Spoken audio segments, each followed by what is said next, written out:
안녕하세요. 저는 현재 결혼을 3개월 정도 남겨두고 있는 1월의 예비 신부입니다. 현재 나이는 28이고요. 저는 결혼을 할 때 남친이랑 동시 입장을 하게 되었습니다. 제게는 함께 팔짱을 끼고 결혼식장에 들어서 줄 아빠가 안 계시기 때문입니다.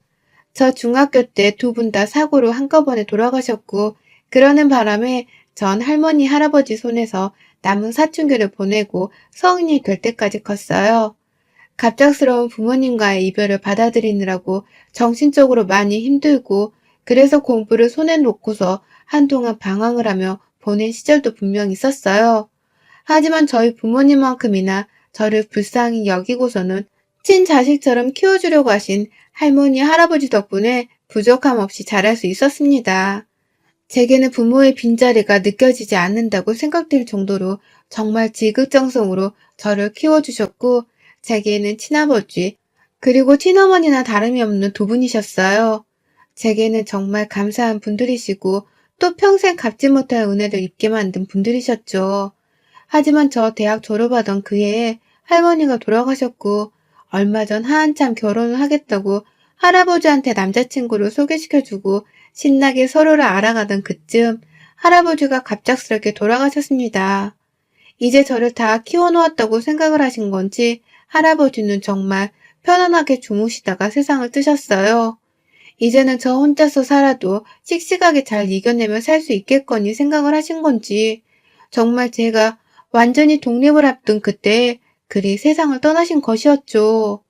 부모님이 돌아가셨을 때는 어릴 적이어서 그런지 당시의 슬픔이 막 크게 느껴지지 못했는데 할아버지까지 돌아가시고 나니까 이제 정말 이 세상에 나 혼자 남은 고아나 다름이 없다는 생각에 속에서 막 흐느낌이 밀려 올라오더라고요. 자식을 대신해서 손녀딸을 키워준 조부모님의 마음도 너무나 잘 알 것 같고 또 그 마음에 감사드려 한동안은 내내 울기만 했습니다. 내가 더 빨리 자리를 잡고서 여행도 보내드리고 자식도 나 안겨드리고 싶었는데 이렇게 허무하게 떠나시니 그 아쉬움도 너무 컸습니다. 여러모로 결혼 준비를 하면서 바쁘게 보내다가 맞이한 가족과의 이별이었기 때문에 한동안은 넋을 놓고서 살았네요. 겨우 남친이 옆에서 저를 잡아줘서 버티며 결혼을 더 준비해 나갔습니다. 그러다가 할아버지가 제 앞으로 집과 재산을 좀 남겨주고 가셨다는 것을 알게 되었어요. 저 혼자 남자친구의 도움을 받아가면서 장례식을 치렀는데 그 후에 신경 쓸 것이 좀 줄어들고 나니 제게 남겨진 재산이 눈에 들어왔죠. 할아버지는 살아생전에 부동산 업쪽에서 일을 쭉 하셨고 저한테는 아낌없이 돈을 써주셨지만 스스로는 워낙 검소하게 사신 분이셨거든요. 그래서 살고 계시던 할아버지 집 말고는 남겨질 유산이라는 건 애초에 있지도 않을 것이라고 생각을 했었습니다. 그런데도 사시던 아파트 값에 모아놓으신 돈, 그리고 고향 땅에 있는 땅 조금까지 포함을 해서 제게 남겨진 돈이 무려 25억 6천만 원 정도였습니다. 절대로 제가 혼자서 취업을 한 후 버는 월급으로는 평생 저축을 해도 모을 수가 없는 큰 액수였고요. 왜 살아생전 이 돈에 대해서 말씀을 해주지 않으셨나 싶어서 깜짝 놀랐습니다. 돈이 이렇게 있으면 스스로 옷이라도 한 벌 더 좋은 걸로 사 입어보시고 여행도 더 열심히 다니시면서 인생을 즐기셨으면 좋았을 텐데 부모 잃은 손녀딸이 불쌍해서는 손녀딸한테만 아낌없이 퍼주며 사셨구나 싶어서 더욱 쓰라림의 눈물이 밀려왔죠. 그렇게 저는 할아버지 그리고 할머니가 남겨주신 돈을 소중하게 받았어요. 일전에 저희 부모님이 돌아가시면서 받은 사망보험금의 집 명의까지 다 할아버지를 거쳐서 제 명의로 이미 와 있는 상태였거든요. 그런데 여기에 또 유산을 받게 되면서 저는 세상에 혼자 남겨진 고아가 된 대신에 금전적으로는 아쉽지가 않은 처지가 되었어요. 아이러니한 이 상황을 즐길 수도 없었고 또 기뻐라만 할 수도 없었습니다. 나 키워주다 돌아가신 분들의 소중한 유산이었기에 절대로 이 돈을 허투루 쓰기도 싫고 그럴 마음도 없었어요. 나 잘 살아갈 거고 또 좋은 곳에다가 쓰면서 베풀고 살 거라는 걸 하늘에 있는 가족들한테 보여주면서 살고 싶은 마음뿐이었습니다. 그러는 동시에 제 결혼에 대해서 다시 말씀을 드리자면 그 당시 저랑 결혼을 준비하던 남자친구의 경우 모아놓은 돈이 겨우 2천만 원에 불과했어요. 다만 군대 다녀오고 남자가 취업 준비를 오래 하다가 사회생활을 늦게 시작한 것을 생각하면 서른인 그 나이에 그 정도 돈을 모아놓은 건 절대로 적지 않은 것이라고 생각을 했습니다. 모아놓은 돈이 적은 것일 뿐 평상시 데이트를 하면서 봐온 남자친구는 검소하고 또 돈을 쓰는 것에 있어서 신중한 편이었기 때문에 금전적인 면에 있어서는 얼마든지 빨리 돈을 모으고 자리를 잡을 수 있게 될 거란 믿음이 있었어요. 남자친구도 자기 스스로 빨리 돈을 모아서 가정을 일굴 준비를 제대로 하겠단 말을 참 자주 했었고요. 다만 공기업이긴 하지만 아직 연차가 얼마 안 쌓여서 그런지 월급 액수도 적고 일도 많아서 그런지 여러모로 많이 힘들어 보였습니다. 그와 동시에 결혼 준비를 하면서 빠져나갈 돈이 한두 푼이 아닐 텐데 혼자 남자라는 이유로 안고 가야 하는 부분들이 부담이 되었는지 유독 수척해 보이기도 했죠. 시어머니 되실 분께서 지금 남자친구가 자취하면서 살고 있는 오피스텔의 전세자금을 지원해 주신 덕분에 남자친구가 서울에서 월세살이를 하면서 돈을 써야 할 일은 없었는데 그럼에도 여러모로 돈 얘기만 꺼내면 주눅이 들고 힘들어하길래 제가 사실대로 말을 했습니다. 돌아가신 부모님께 받은 집도 있고 할아버지가 돌아가시고 나서 받은 유산도 있으니 그걸로 결혼 준비를 하면 된다고 말이죠. 너무 부담스러워하지 말고 그냥 하고 있는 일을 열심히 하면서 월급을 모을 생각만 하라고 말입니다. 신혼집은 돌아가신 부모님이나 할아버지 집에 차려도 좋지만 돌아가신 분들의 집에 차리는 게 안 좋아 보일 수도 있으니 그 집을 팔고 새로운 집을 구해서 살면 되는 거라며 남친에게도 여러 차례 일러두었고요. 그러자 남친도 무척 반가워하더라고요. 집 문제가 가장 큰 고민이어서 살고 있는 오피스텔에 전세자금을 빼고 대출을 왕창 받아서 자가를 살지 아니면 그냥 계속 전세를 살면서 추후에 이사를 해야 할지를 계속 생각하던 중이었는데 제가 해결책을 제시해 줬다면서 좋아라 했어요. 다만 그게 저 고아가 되는 대신에 받은 돈이라는 것을 남친도 잘 알고 있었는지 더 이상 팔불출 같은 소리는 하지 않은 채 오히려 저희 가족들에게 감사하단 말을 같이 해줬네요. 참, 제 남편이 될 사람이지만 누가 봐도 사람이 괜찮고 또 마음이 따뜻한 남자였습니다. 그러니 저도 그런 남친이 고마워서라도 더욱 저 혼자서 결혼에 필요한 경제적인 부담은 안고 가려고 했죠. 저한테는 그럴 돈이 있었으니까요. 그렇게 집은 해결이 되었고 이제 제가 혼수료하고 식장을 보면서 척척 준비를 더 하면 되는 것이었어요. 그런데 바로 그 다음날 예비 시어머니께서 저를 집으로 초대하셨어요. 지금껏 결혼을 하겠다고 인사를 드리고 또 조금씩 준비를 하는 동안 어머님은 저를 단 한 번도 집으로 먼저 초대를 하거나 연락을 해오신 적이 없으셨거든요. 오히려 저를 고아라 미워하고 며느리로 받기를 싫어하는 분이셨죠. 저를 미워하고 싫어한다는 티를 직접적으로 낸 적은 없었지만 제가 워낙 어릴 적부터 부모님을 잃고 할아버지 집으로 들어가 살게 되면서 보고 배운 자연스러운 눈치라는 게 있어서 제 눈에는 다 티가 났답니다. 내가 딱 봐도 부모가 없다는 것에서 이미 마음에 안 들었는데 연애를 하는 도중에 할아버지까지 돌아가셔서 남친이 저를 도와 장례식장에서 상을 치를 때 어머님은 주변 사람들이 다 떠나가는가 보구나. 팔자도 참 기구하다 너. 라는 말씀을 하셨어요. 그리고 그 눈빛에는 자기 아들도 곧 이렇게 죽게 만들지 않을까 하는 두려움이 서려 있었죠. 저도 그 눈빛을 너무 적나라히 읽는 바람에 어머니와 저는 눈을 마주볼 수 없었고요. 저에 대해서 그런 마음을 충분히 가질만도 싶었던 나머지 어느 누구에게도 힘들다는 하소연을 해보지 못했습니다. 나 같아도 멀쩡한 아들이 부모 잃고 하나 남은 가족까지 잃은 여자애랑 결혼을 하겠다고 데려온다면 한 번쯤은 그러지 말라고 뜯어 말릴 것 같았거든요. 그러니 최대한 예비 시부모님이 나를 더 미워하시게 만드는 일만 없게 하자는 마음으로 가만히만 있으려 했어요. 그러다가 남친을 위해서 제가 직접 받은 유산도 결혼자금에 써보려 했고 남친이 좋아라 하는 만큼 저는 어머니도 좋아해 줄 거라는 기대를 했습니다. 그냥 적어도 제가 꽁으로 자신의 아들에게 시집을 가려 하는 건 아니라는 걸 보이고 싶었어요. 저도 고아이고 부족한 것이 너무 많지만 열심히 살아서 좋은 대학 나오고 좋은 직장에 들어갔고 또 그래서 좋은 남친 만나서 제게로 귀하게 장가오게 하겠다는 마음이 컸습니다. 그런데 예비 시어머니의 부름에 달려간 예비 시댁에서 저는 너무나 혼란스러운 나머지 말 한마디도 자꾸만 갈팡질팡을 하며 겨우 정신줄을 붙잡고서야 나올 수 있었습니다. 상상지도 못했던 일들이 그 안에서 펼쳐졌거든요. 어머님이 저한테 너무 잘해주시는 거예요. 제가 집 안에 들어가는 순간부터 저한테서 가방을 받아주질 않나 선물이라면서 사간 디저트 세트를 아, 이거 뭐 이런 것까지 라고 하면서 임금님이 하사하신 선물인 것 마냥 귀하게 받아들이질 않나. 여러모로 제가 알던 어머님의 모습과는 많이 달라 보였습니다. 일전에 집으로 인사를 드리러 왔을 때에는 제가 들어와도 본체먼지 하면서 부엌에 가서야 제가 어머님과 눈을 맞추고 인사를 할 수 있었거든요. 그게 저희의 첫 만남이었음에도 불구하고 어머님은 손님 대접을 해주며 현관까지 나와주지도 않았어요. 당시 제가 과일 바구니를 사갔었는데도 과일은 물러지면 날파리만 날라드는데 뭘 이런 걸 사오냐면서 괜한 핀잔을 주기도 하셨던 분이셨죠. 그 정도로 저한테는 살가운 모습보다는 냉정하고 또 귀찮아하는 모습을 더 많이 보이던 분이셨는데요. 그런 어머님이 결혼을 앞둔 저한테 이제서야 집에 오라고 반갑게 초대를 해준 것도 모자라 제가 사가져간 선물에 너무나 황송하다는 듯이 반응을 해주니 저는 당혹스러웠습니다. 왜 이러나 싶어서 눈치를 보다가 거실 안으로 들어가니 세상에 상다리가 부러질 정도로 진수성찬을 차려놓으셨는지요.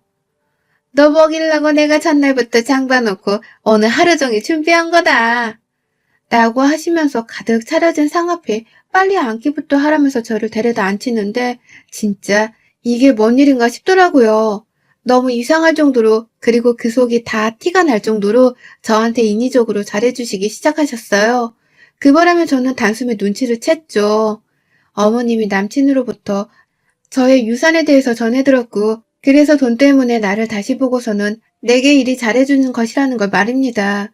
그러니 전 속으로 이런 어머님을 얼마나 치사하다 여겼는지 몰라요. 사람은 변한 게 없는데 겨우 가진 돈 때문에 나를 이리 다르게 대할 수 있는 것인가 싶어서 말이죠. 그 후로도 어머님은 저를 참 자주도 불러주셨습니다. 저희가 결혼 준비를 하느라 퇴근하고서도 여기저기 돌아다니며 예약 잡고 상의하고 하느라 늘 바쁜 일상을 보내던 중이었는데요. 처음에는 남친한테 전화를 해서는 옆에 제가 있으면 집으로 빨리 데려와서 밥이라도 먹이고 보내라며 부르더니만 언젠가부터는 저한테 직접 전화를 또 해서는 집에 오라며 며느라 라고 미리 호칭부터 부르기 시작하셨어요. 참 볼 때마다 너무 인위적으로 저한테 잘해주는 게 티가 났는데요. 저도 참 부모 없고 가족 없이 살게 되어 마음이 외로워진 건지 그런 가식적인 어머님의 지극정성 모습을 봐도 그저 고맙다고 넙죽 받기만 했습니다. 나한테 또 이리 잘해주실 어머님이란 존재가 어디 있을까 싶어서 그냥 그 목적이 돈 때문이더라도 사랑만큼은 넙죽 받고 싶었어요. 그래서 어머님이 옆집 이웃들이나 자기 친구들 얘기를 꺼내며 걔는 엊그제 만났더니만 온몸에 명품을 휘감고 나왔더라. 집에 며느리가 하나씩 사준 걸 가지고 나왔다던데 얼마나 부러워 보이던지. 사람이 나이가 드니까 명품 하나 정도는 있어야 사람답고 또 있어 보이더라고. 나는 뻔한 얘기를 자꾸만 할 때에도 저는 모른 척 그냥 명품 가방을 실제로 사드렸어요. 그렇게 비싼 건 당연히 아니었고 그냥 하나 사드리면 더 이상 명품 얘기를 하면서 다른 집 며느리랑 저를 금방 비교하실 것 같아서 입막음용으로 사드린 것이었습니다. 하도 명품 거리시길래 설마 그러고 나서 또 가방 얘기를 꺼내시진 않을 거라 생각을 한 거죠.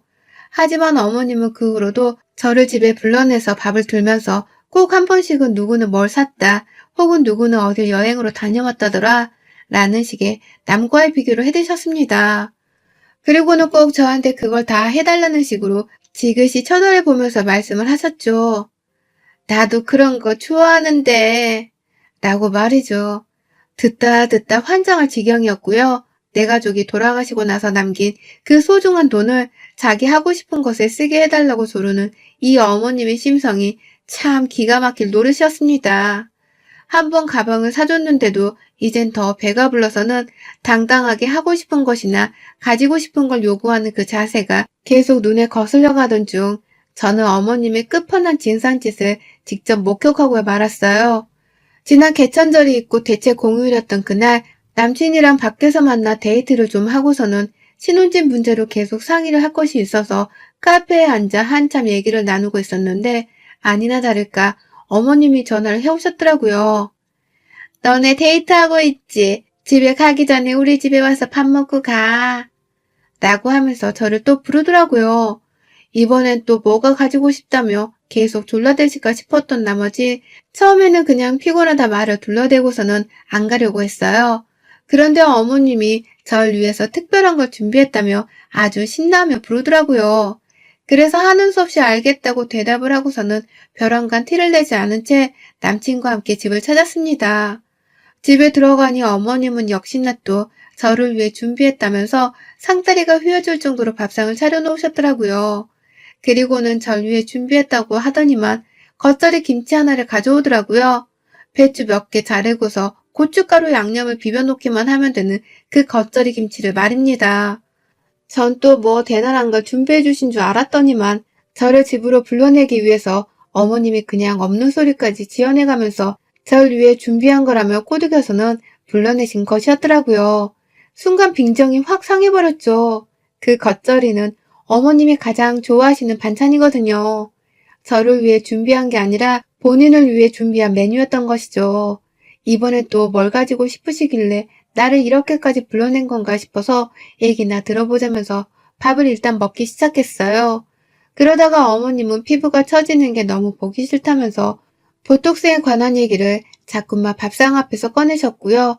자기 친구들이 이번에 하러 간다는데 자기도 같이 하러 가고 싶은데 돈이 없다면서 그걸 또 저를 보면서 적나라히 말씀을 하더라고요. 그 표정이 너무 꼴불견이어서 일부러 남의 얘기를 듣듯이 시선을 피한 채로 국을 먹다가 급기야 제가 국을 바지에다가 흘려버리게 되었어요. 놀래선 자리에서 일어나다가 밥상에 무릎 짚고서는 반찬 하나가 더 떨어졌고요. 그 바람에 제 면바지는 완전히 맑은 국에 시뻘건 반찬 국물까지 범벅이 되어버렸어요. 그리고는 바로 어머님께 양해를 구하고는 아무 바지나 달라고 해서 입으려 했죠. 어머님도 호들갑을 떨면서 우리 며느리 바지 어떡해! 라고 하면서 바로 방으로 달려가서는 새로 입을 바지를 내어주셨고요. 그래서 저는 혼자 애비 시부모님의 안방으로 들어가 옷을 갈아입고 내가 지금 뭘 하고 있는 건가 싶어서 한심스러웠던 나머지 안방에 있는 거울을 그냥 멍하니 쳐다보고 있었는데요. 순간 제 눈에 종이 하나가 들어오대요. 정말 별 생각 없이 거울 앞 작은 선반 안에 껴있던 그 종이를 손으로 끄집어 냈습니다. 마치 나한테 보라고 꺼내어져 있는 종이인 것만 같아 도무지 그냥 지나칠 수가 없었죠.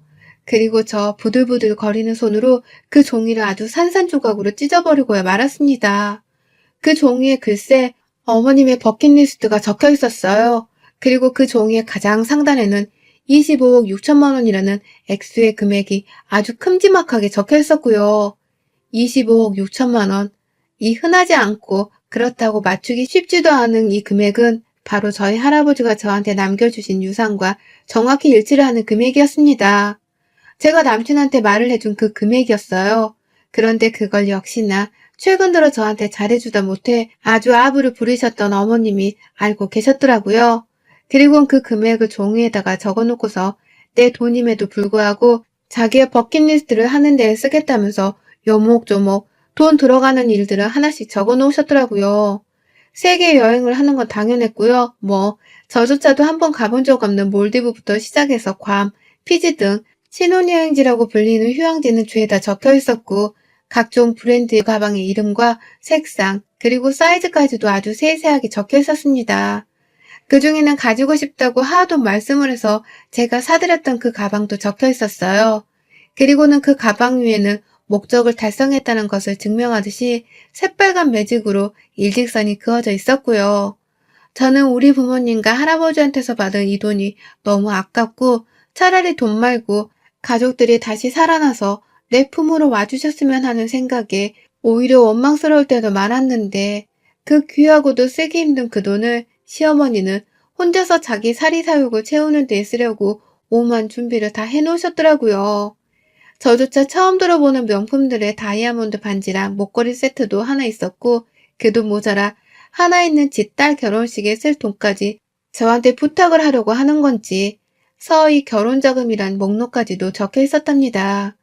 대충 옆에는 금액까지 생각을 미리 하신 건지 3천에서 4천 정도라는 글자가 새빨간 펜으로 적혀 있었고요. 이쯤 되니 시어머니가 너무 무섭더군요. 나를 며느리로 보는 게 아니라 그냥 이 집 구석에 마지막 남은 돈줄, 동아줄 정도로만 생각을 하시나 보다 싶었습니다. 당연히 만정이 다 떨어졌고 더는 시어머니를 마주보고 싶지가 않았어요. 그렇다고 내 남친하고는 헤어지는 게 죽기보다도 싫었고요. 산산조각으로 찢어버린 종이를 모아서는 그걸 들고 거실로 나가 바로 남친에게 종이 쪼가리들을 던졌어요. 이게 다 뭐야? 내 유산으로 뭔 짓을 하려는 거야? 라고 하면서 시어머니가 아닌 남친에게 쓰레기 같은 놈이라는 욕을 내뱉으면서 온 책임을 물었습니다. 설마 어머님이 이런 거 쓰셨을 리가 없다는 자세로 남친에게 애꿎은 화를 내면서 어떻게 우리 가족 죽고 나서 받은 유산으로 이딴 거 살 생각을 해? 네가 사람 새끼야? 라고 하면서 마구 욕을 날렸어요. 밥도 더는 못 먹겠고 이 결혼도 도저히 믿음직스럽지 못해서 못하겠다고 하며 말이죠. 그러자 남친은 이 종이가 도대체 뭐냐면서 저를 말리는 와중에 찢어진 종이 조각들을 맞추려고 했고요. 종이를 딱 절반 가까이만 맞춰보다가 눈치를 챈 건지 하는 탄식을 하대요. 그리고는 바로 제가 아닌 자기의 엄마를 째려봤습니다. 이런 목록이 적혀있는 줄은 남친도 몰랐던 건지 엄마, 이게 다 뭐야? 남의 돈으로 찌질하게 이게 뭐하는 짓이야? 몰디브, 루이비, 진짜 엄마 나 쪽팔려 죽는 거 보고 싶어서 이래?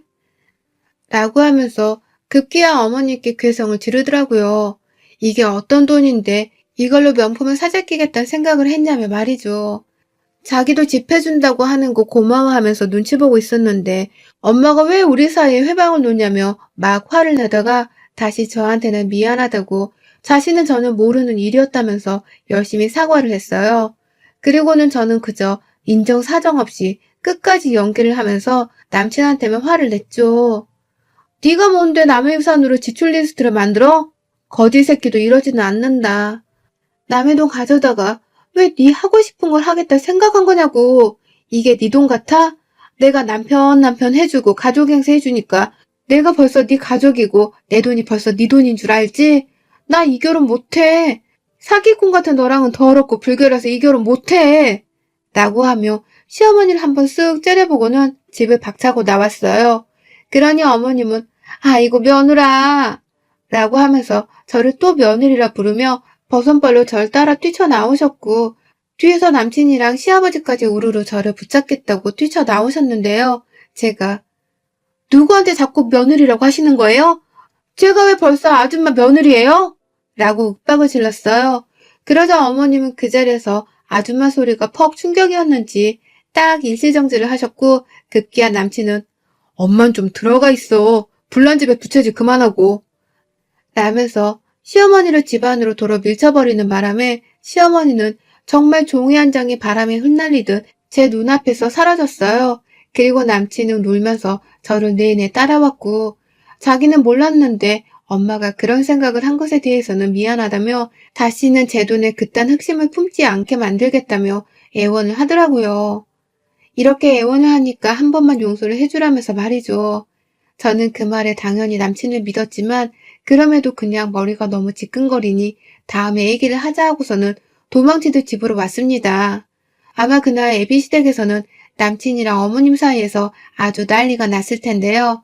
저는 그냥 다 귀찮고 마음 아프다며 핸드폰 전원도 꺼버렸어요. 신경도 쓰고 싶지 않은 어머님 생각으로 머리를 지끈거리고 싶지 않았으니까요. 그리고 저 바로 어제 시어머니로부터 명품백을 환불받았답니다. 시어머니가 남편 손에 이끌려서는 저희 집에 찾아오셨어요. 저한테서 받아갔던 그 명품백을 종이백까지 고이 가지고서는 환불해달라면서 도로 가져왔더라고요. 그러면서 자기가 잠시 돈에 눈이 멀어서 그런 목록을 적어놓은 거고 절대로 자기 아들은 잘못한 것이 없으니 용서를 해달라며 비는데 솔직히 순간 마음이 흔들리긴 했습니다. 이대로 그냥 남친이랑은 결혼을 쭉 준비해야 하나 싶기도 했어요. 그런데 사람이라는 게 결혼을 하고 가족이 되는 순간 또 그게 자기 돈이라는 생각을 할지도 모르고 가족인데 한 푼 쓰는 게 그리 아깝냐면서 아쉬운 소리를 할 수 있는 거잖아요. 그래서 괜히 걱정이 되더라고요. 살면서 내가 받은 유산이 허튼 곳에다가 쓰이게 될까 싶어서 말이죠. 그래서 저 한 달이란 시간이라도 제발 달라고 했습니다. 내가 당신들 없어도 잘 살 수 있을지를 알고 싶고 또 그렇게 살아야 하는 건지에 대해서도 생각을 해봐야 하니 한 달이라도 제발 내 눈앞에 나타나지 말라고요. 결혼 준비도 올스탑을 하고 말이죠. 그러니 두 사람은 당연히 안 된다면서 울고 불고 더 매달렸지만요. 결국 저는 그렇게 두 사람을 집에서 내보내고서 한 달의 시간을 가져보기로 했답니다. 어찌 보면 그 시간 동안 내려야 할 결정에 대한 조언을 얻기 위해서 이렇게 사연을 보내기도 한 거랍니다. 제 가족의 목숨값인 그 유산을 사리사욕 채우는 데 쓰려고 한 예비 시어머니, 그리고 제가 여전히 사랑하고 있는 남자친구. 저는 과연 남자친구를 믿고서 이 결혼을 계속 진행하는 게 옳을까요? 아니면 그냥 다 필요 없다고 뒤집어 버리는 게 나을까요? 제 마음은 솔직히 남친이랑은 연애만 계속하면서 차라리 예비 시어머니랑은 더 얽히지 않고서 혼자 더 살아보는 쪽으로 기울어져 가고 있는데 이런 제 결정이 옳은 건지는 모르겠습니다. 결혼생활 선배님들의 조언이 절실해요. 여러분들의 생각은 댓글로 남겨주세요. 오늘도 시청해주셔서 정말 감사합니다.